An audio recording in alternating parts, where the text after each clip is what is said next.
I'm a Noongar Elder from the Whadjuk Balladong country in Perth. I lived in a small town called Robyn.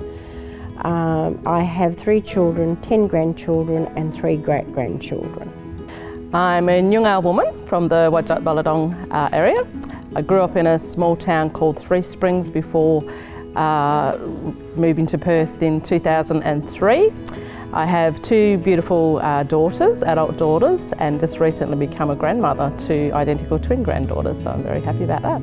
So I'm a Noongar woman from the Balladong area. I also have links to the Whadjuk country, which is down here in Perth, and I lived in the Balladong area pretty much all my life, so I've got connections right the way through the wheat belt.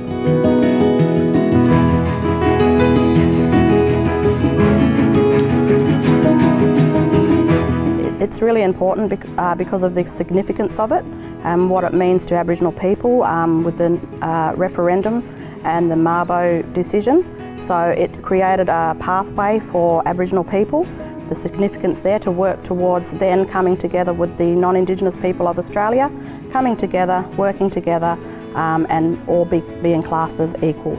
I think the importance of reconciliation is for us to be able to work together to make a better Australia to live in. It is about recognising that there has been some injustices happening in the past and that we now have an opportunity to work to better that. For me as a Noongar woman transitioning into eldership, that's really an important question. I do differ from my mum who is an elder as well, so for me it's about truth before reconciliation, so I work really strongly in the space of education to my non-Indigenous colleagues. Ensuring that they get that true understanding of what we are reconciling about, because I think if once that's really genuinely understood, we can't progress further to that sort of improved way of living in Australia together and working collaboratively together.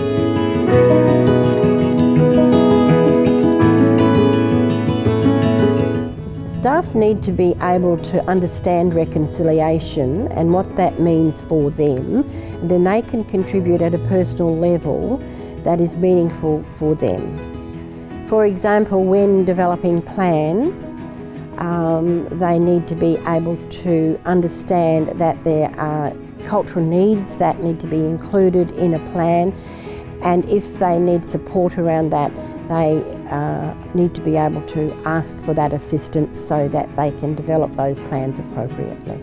I think APM staff have a responsibility first and foremost to do their own education around, doing their own research around reconciliation, doing their own research about the history of Aboriginal Australia.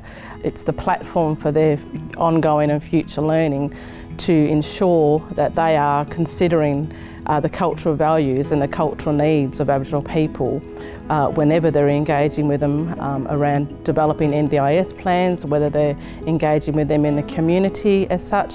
It's really important for them to have that in the back of their minds so that they can consider that in any context when it comes to supporting Aboriginal people.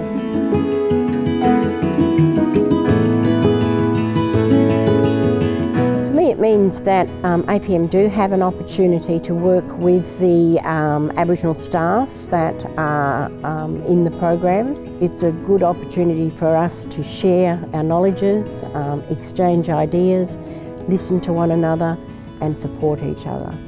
It's about collaboration. We can't do this alone. We have to walk side by side. I'm a great believer that we are here to guide and advise our non-Aboriginal colleagues. It's really important for me to see my non-Aboriginal colleagues take the lead in reconciliation, but not to feel afraid of doing that because we are here to work with them, and it's really important that collaboration does happen together.